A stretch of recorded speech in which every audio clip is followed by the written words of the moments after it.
Okay, so we start up here for our annual spring tune-up. It's part of our service plan.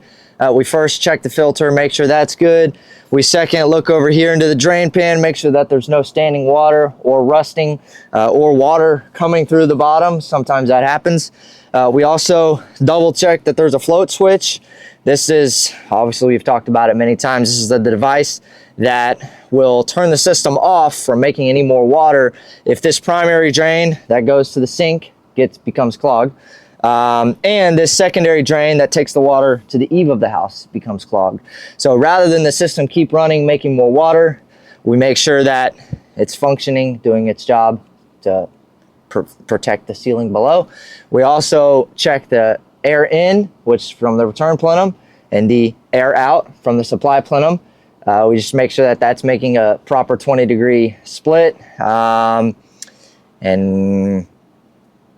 make sure the system's running as efficient as it can while we're up here, and then we go outside and check everything out there.